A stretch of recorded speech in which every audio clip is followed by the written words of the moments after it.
This is the Aunty M Brain Tumours talk show. It's a show full of informative chat and inspirational messages. The Aunty M Brain Tumours talk show on podcast. Hello, welcome to Aunty M Brain Tumours talk show. I'm your host Claire, and we've got an important mission this month. It is Brain Tumour Awareness Month, and we're shedding light on a crucial issue. Brain tumours claim more lives among children and adults under 40 than any other cancer. Shockingly, only 1% of the national spend on cancer research is allocated to this silent threat. Because today, right here on Aunty M Brain Tumours talk show, we're taking a stand. We're not just talking statistics. We're sharing stories, real, heartfelt stories from people all around the globe who have been touched by a brain tumour. It's time to raise our voices and spread the word. By listening in, you're joining a movement to make a difference. Okay, so we're going to give Ashleigh a call.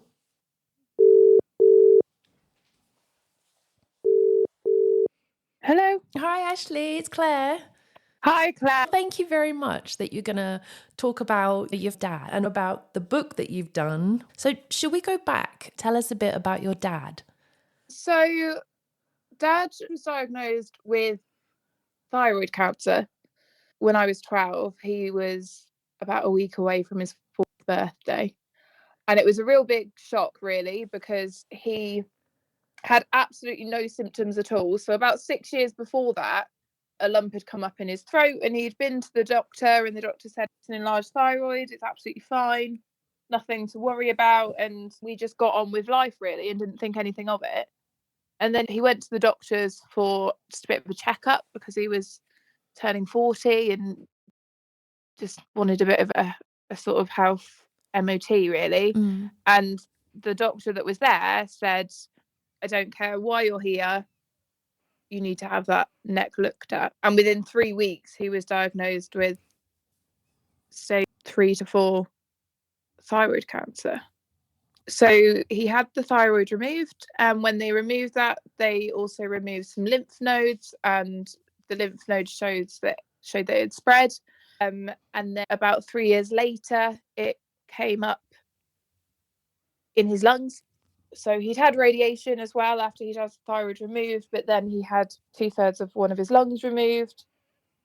And it was classed as stable, so you still have cancer, but it doesn't particularly appear to be growing anywhere. It doesn't particularly appear to be causing any trouble, really. So he was classed as living with cancer. And one of the things we were blessed with the thyroid cancer was that it was something that could be monitored in the blood. So he just had regular blood tests, and that would show whether the cancer was particularly active. So a few years later, the scans, the blood test results started coming back saying that the cancer was definitely active, and he was having all these scans and they couldn't find it.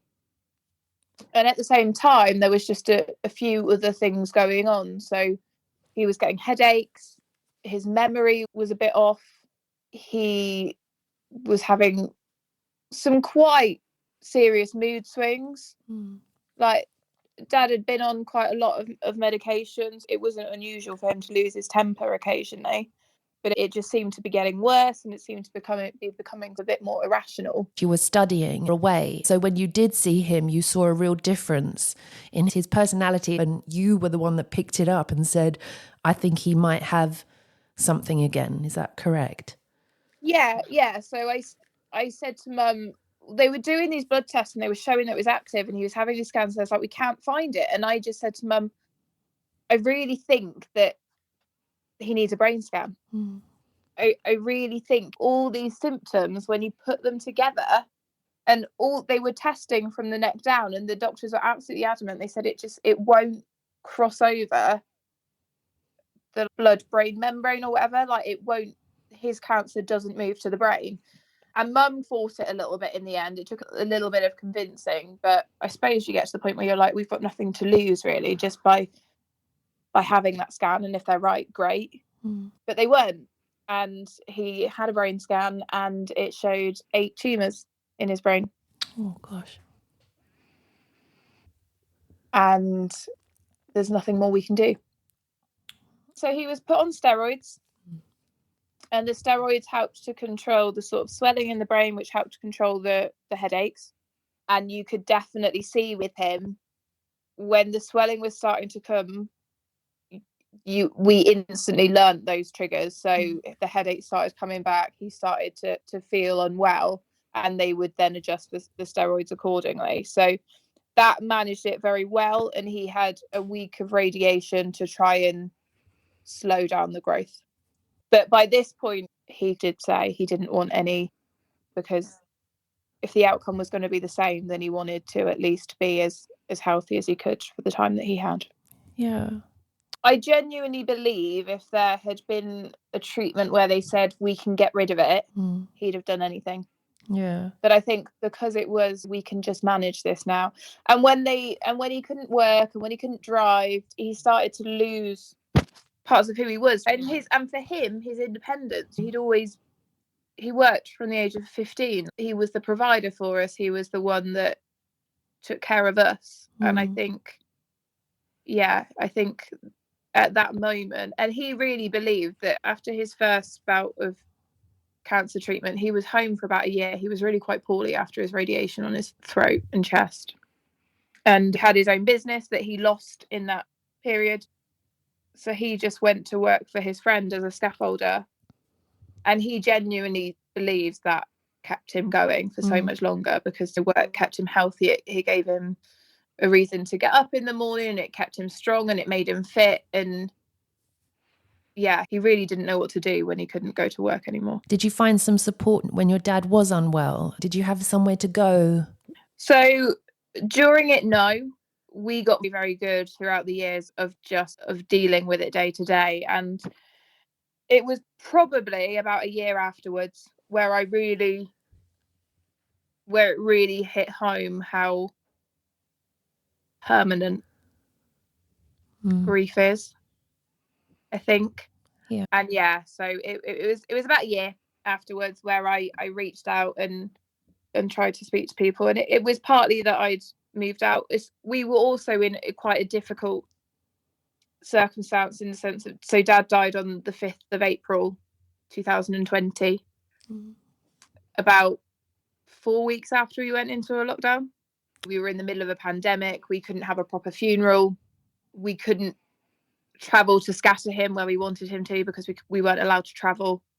So our experience was very different, but I actually was not grateful for COVID, but grateful for the lockdown, because it felt in that moment like the whole world had stopped with me. I guess it gave you a lot of time. And it wasn't until life started getting a bit more back to normal, where I thought, oh God, my life is actually never going to be the same.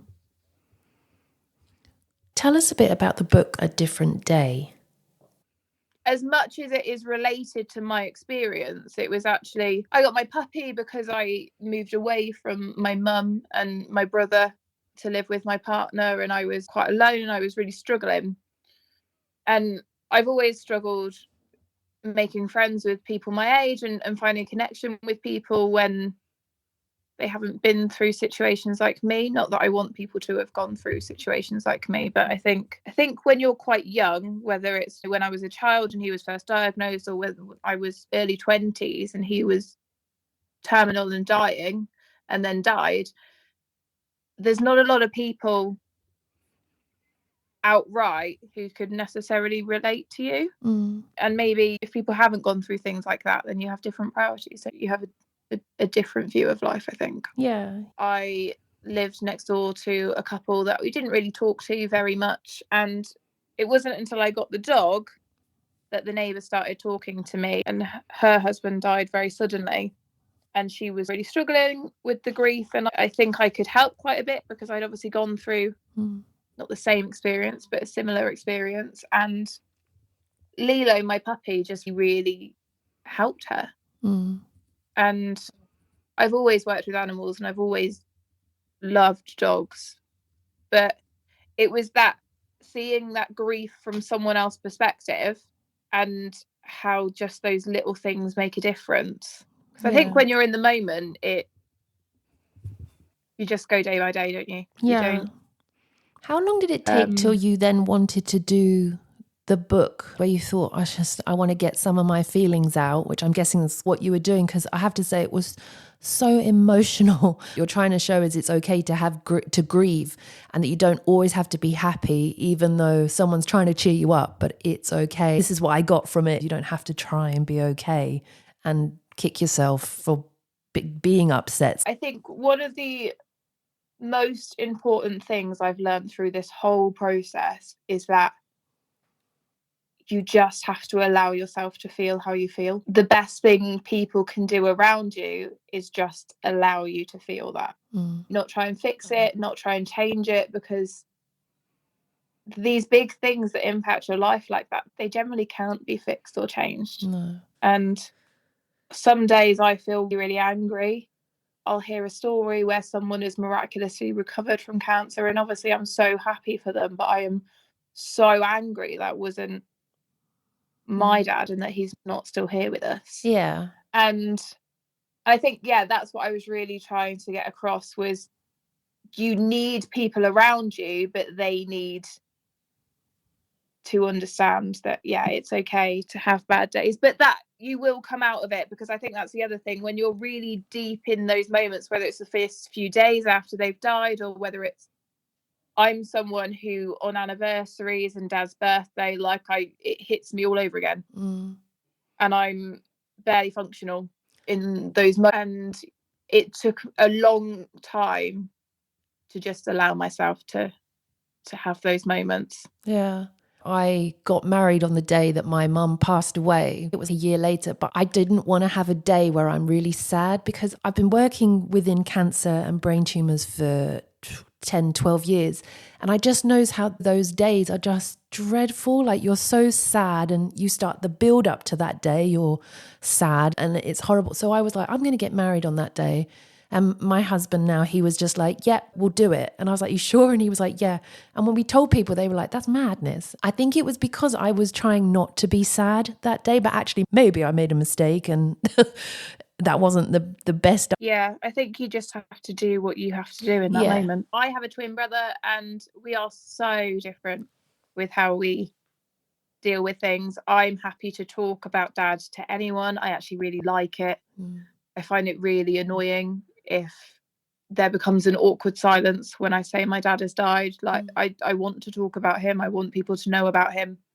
Filled a room when he was alive, and I feel like we should be able to do that in his honour. Now he's not, but my brother doesn't like telling people at all. He'd really rather no one knew about it. And I think, yeah, everyone just deals with it differently. Yeah. Your way of dealing has been to do the book, and now you want to give part of the money for it, you're going to put to brain tumour research. My hope with the book is that I can raise enough money, so £1 from the sale of every book goes to brain tumour research.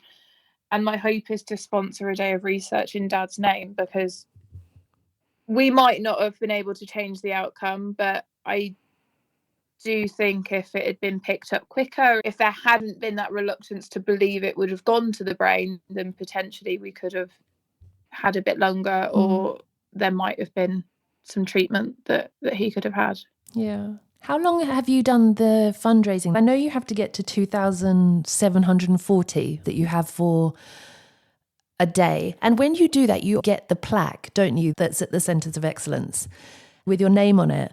And yeah, I'm guessing that's why you wanted to do it as well. I'm hoping I can put his name in his memory. And you go to this ceremony, and it's been really nice along the way as well to just meet people.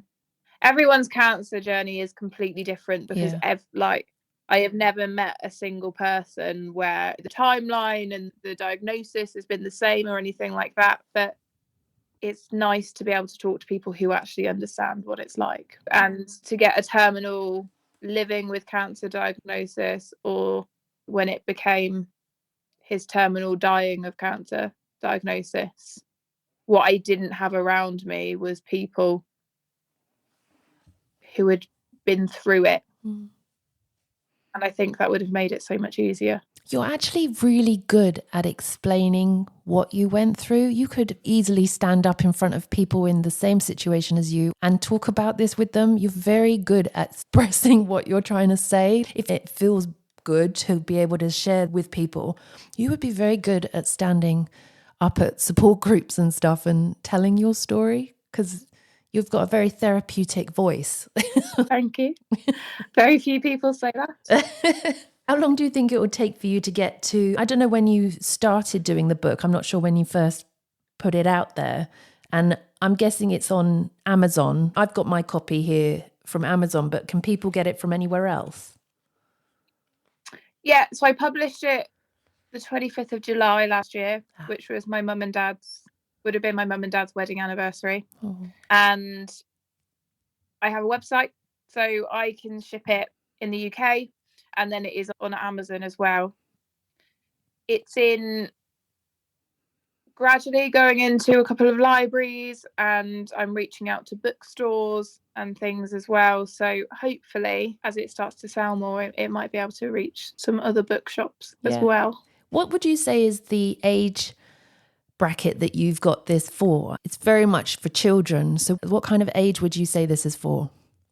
Yeah, so we've sort of been saying maybe a 5 to 10, 5 to 12 kind of age range, because I purposely wrote it to rhyme and to be quite light-hearted about a fairly sensitive subject, because I think that's important. I think one thing that my parents did throughout this whole thing is they were very honest to us from the start. We were only 12 when all this started, and I'm so grateful that they were just so upfront and honest about it all. I think that's made it a lot easier for us than trying to hide stuff from us. And I think we do need to teach children to be able to have these more serious conversations. But yeah, so we think sort of 5 to 10, 5 to 12.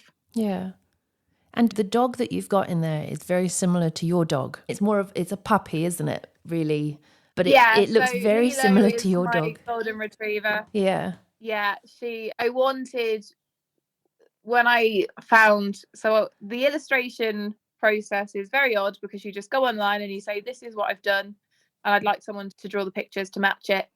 And I had one person come through and he drew a couple of examples of Lilo, and I just kind of looked at it and I just thought, this isn't really what I'm going for. And then Sarah, who actually illustrated the book, she sent through an email and she said, what I like to do is I like to pick a page from the book and I'll draw it, and if you like it, then we'll go forward with it. And she actually drew one of the last illustrations in the book, which is Lilo and Mo, the little girl, sat together under the den having a bit of a cuddle. And it was when Lilo had just realised that she just needed to sit with Mo and, you know, metaphorically hold her hand to try and make her feel a little bit better. And I saw it and I just loved it. And one of the things I really wanted was for people who knew me and Lilo to see Lilo in that. And all of the things that Lilo does throughout the book are pictures that I got of my pup, because she really did. She is nearly 2 now, and she does brighten my day every day. Yeah. And you're right, the picture of the girl does look like you. She's got the same hair parting as you. You can see that it does have a similarity to you. Obviously, you're a lot older, but it does look like you. So yeah, it's quite nice that you've been able to show it. It is very much part of you. It's your story. I'd wonder what a child would, I might actually do this and see what their reaction is. It'll probably be looking at the pictures, isn't it? And pointing out, oh, there's a bird, and pointing out what's in every page. So obviously everyone has different beliefs of what happens when people die. I don't personally believe in reincarnation, but I do believe that a spirit stays somewhere and looks after us somewhat. And when my grandma died, my mum just related her to a robin. When my granddad died, she said, I think he's a squirrel. And then the day after Dad died, we went into the back garden and 2 blue tits moved into a nest box in our house. And ever since then, a blue tit has been the sign for him. So yeah, on every page of the book, you will see a robin and a blue tit and a squirrel to represent the three people. Oh, that's lovely. That's really nice. That's really nice. Do you know what? It's funny that you say that, because I had a dog and I lost her last year and I was gutted, absolutely gutted. And the day after, and I was feeling pretty rough, sad, and a bird came up to the window. And I'm telling you, I've lived here for 40 years and it had never happened before, but this bird came up and was tapping on the window like for ages. And I was thinking, I was like, no way. And I was like, is that you? I was like, have you become a bird and now you're off to go and fly somewhere? It was just the most bizarre, but really nice. So I was like, oh, and I never saw the bird again, but it was as if it was like, she'd said, oh, here I am and I'm fine. I'm off for another life. I'm like, I'm fine. Yeah. Oh, it was really bizarre, yeah, but amazing. I struggled with it initially because I am a girl of science who likes to have a full understanding of things. And yeah, for a long time I rejected it. And then one day I just thought, you know what? It makes me feel better. Yeah. If I'm having a really bad day and I go for a walk and I see a blue tit, there's just a bit of a weight lifted and I can just breathe a bit easier and it helps. Yeah. And yeah, I think, like I said, I think you need to just find whatever it is that works for you, helps you through these. Yeah, whatever works for you. My mum was called Eileen, and the song Come On Eileen, and they don't really play that song anymore. Like, it's not played very often unless you're on a really old channel on a radio station. And for the first, I don't know, month after she passed, we just all heard it on repeat everywhere we went, and it was like, oh wow. But like you say, we was just like, yeah, we'll take that, that's fine. It was really nice. I understand it's probably nothing to do with it, but it was like, do you know what, we're going to take this, and it felt good. And we loved that we had it while we were at a garden centre and we were buying some stuff, and she's the one that used to do the gardens, do all the plants and stuff in our garden. And it was just, again, really surreal. And it started playing her song and we were like, okay, this is weird, but great. Yeah, we'll go with it. That's great. Yeah, it definitely helps me just to think that he's somewhere. Yeah. And it made me, the day I decided that I didn't have to understand the whole world, just for some reason, just helped me to, breathe a little bit easier and just take the little wins. Yeah. Yeah. We're not saying, oh, there she is, or I'm not saying, oh, there she is. It was more like, it was just a really nice moment, a couple of moments that were like, oh, this felt really nice in the moment. Particularly after they've been gone a little while, we don't talk about them as much. And sometimes I see something or I hear something, and it's just nice to just, that little memory just comes back to you of whatever it is that moment reminds you of. And they're some of my favourite things. Some days they take you really off guard. Yeah. I remember my dad was a Geordie, and it was probably 18 months after he died that I was at work and I heard that northern accent, and my heart stopped for a second, I think, and it really took me back. But as time goes on, that actually becomes quite a nice little thing to remind me of him. Yeah, it's a funny thing, grief, because we're nearly at 4 years and it's just the weirdest thing. It feels like it was yesterday and forever all at the same time. Yeah, it's true. I think my mum comes up on the next month. It will be her second year. And it's just, it comes up and gets you and you're like, I don't know, you never stop thinking of them. There's not a single day that I don't have her in my head.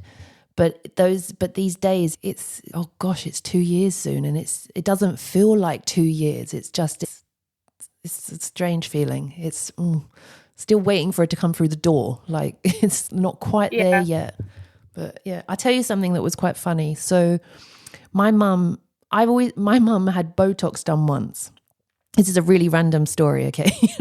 She had Botox in her forehead once because we were going to a wedding and it didn't really work.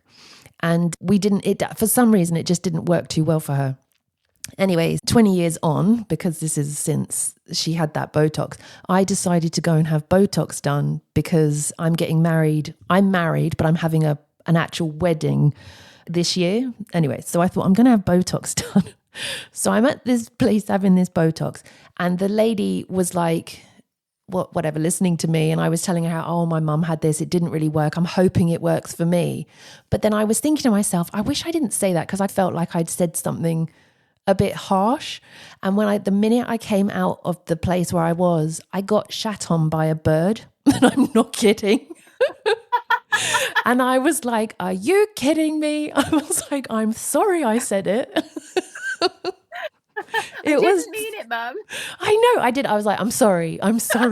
But it was just, oh my gosh, that just was little moments, but the little moments, we'll take those. That's fine. Yeah, there are definitely times where I think that, he's sending me a sign of some description. Yes. What actually are you doing up there? Yeah, exactly.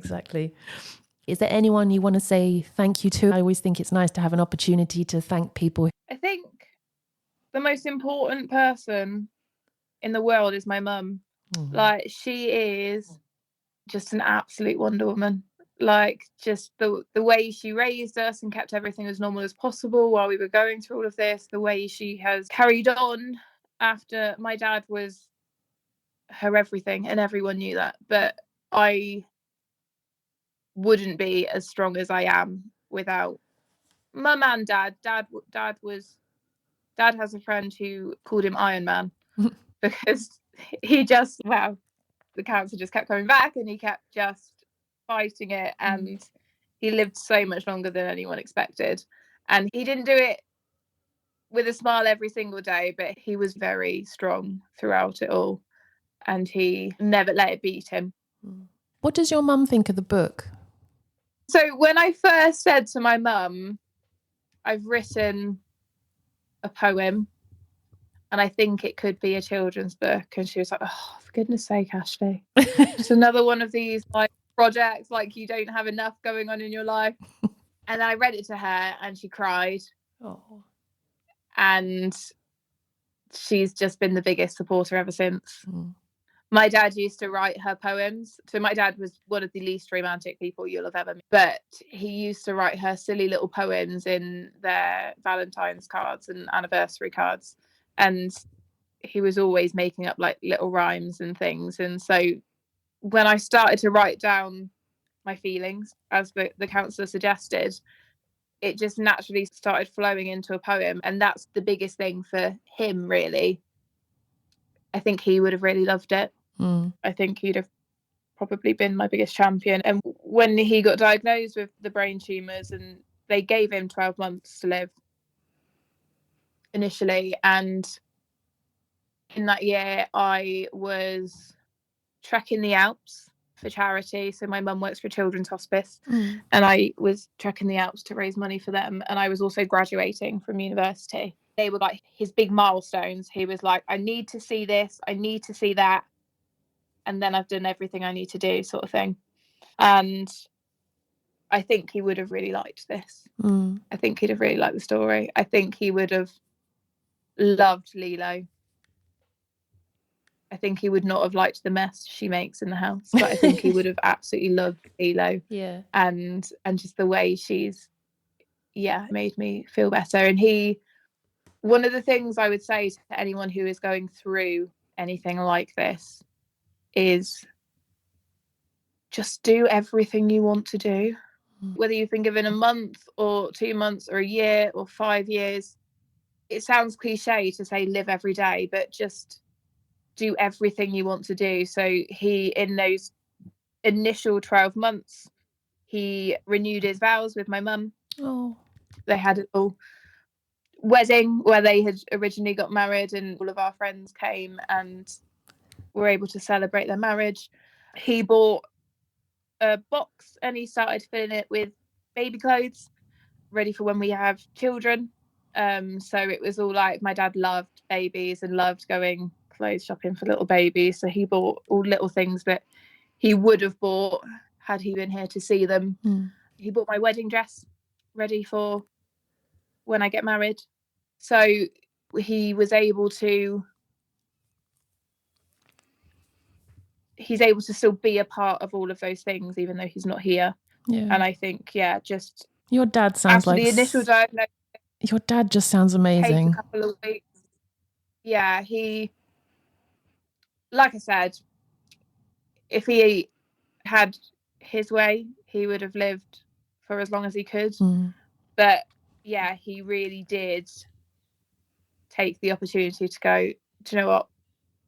He never felt sorry for himself. That was one of the things that we were most proud of him throughout the whole thing. He never felt sorry for himself. So he was like, if this is the card we've been dealt, we need to make the most of it. And we really did that. There is nothing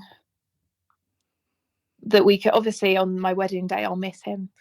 But there really is nothing that we could say, we wish we could have done that with him, because he's going to be a part of all of it. Thank you very much. I really appreciate that you came to talk about the book and talk about your dad. Thank you for having me. I honestly do. I really love the moments I get to talk about him and remember him, and it's an absolute honour to be able to do something in his memory and to try and support people who are in similar situations. Thank you. Thank you very much. This is the Aunty M Brain Tumours talk show. It's a show full of informative chat and inspirational messages. The Aunty M Brain Tumours talk show on podcast.